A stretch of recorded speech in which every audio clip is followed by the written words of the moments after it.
লক্ষ্মীপুরের রায়পুর পৌর শহরে টিসি রোডে আইনগত সহায়তা ও পরামর্শ প্রদানের উদ্দেশ্যে পাটোয়ারি ল ফার্মের শুভোদ্বোধন হয়েছে।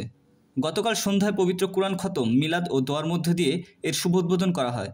প্রতিষ্ঠানটির স্বত্বাধিকারী ও লক্ষ্মীপুর জেলা জজ আদালতের এপিপি অ্যাডভোকেট আব্দুল আহাদ শাকিল পাটোয়ারির সভাপতিত্বে উদ্বোধনী অনুষ্ঠানে প্রধান অতিথি ছিলেন লক্ষ্মীপুর জেলা জজ আদালতের সাবেক পিপি বিজ্ঞ আইনজীবী অ্যাডভোকেট মনিরুল ইসলাম হাওলাদার। এতে আমন্ত্রিত অতিথি ছিলেন লক্ষ্মীপুর জেলা ও দায়রা জজ আদালতের জিপি হারুনুর রশিদ ব্যাপারী, লক্ষ্মীপুর জেলা আইনজীবী সমিতির সাবেক সম্পাদক অ্যাডভোকেট রফিকুল্লাহ, সাবেক সম্পাদক হাবিবুর রহমান, সাবেক সম্পাদক হাসান আল মাহমুদ, অ্যাডভোকেট দেলার হোসেন, অ্যাডভোকেট জাকির হোসেন, যুগ্ম জেলা ও দায়রা জজ আদালতের এপিপি খায়ের আলম, অতিরিক্ত দায়রা জজ দ্বিতীয় আদালতের APP Billal Hossain, advocate Abdul Majid, advocate Nur Hossain Mintu, advocate Nazrul Islam Mohsin, advocate Imran Hossain সহ স্থানীয় গণ্যমান্য ব্যক্তিবর্গ।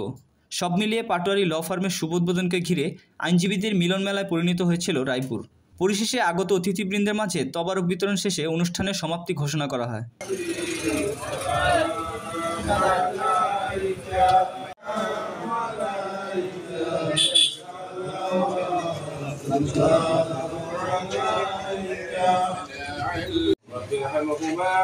كما ربياني صغيرا رب ارحمهما كما ربياني صغيرا اللهم تقبل صلاتي জনাব হারুনুর রশিদ ব্যাপারী সাহেব, উনি জিপি, সংক্ষেপে বলা হয় জিপি।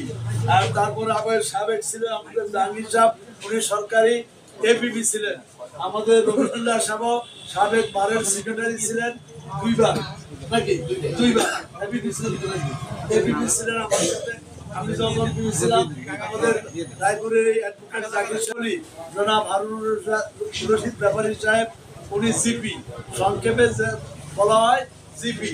আর তারপরে আমাদের সাবেক ছিলেন আমাদের জাহাঙ্গীর সাহেব, উনি সরকারি এপিপি ছিলেন। আমাদের রবিউল্লাহ সাহেব সাবেক বারের সেক্রেটারি ছিলেন দুইবার।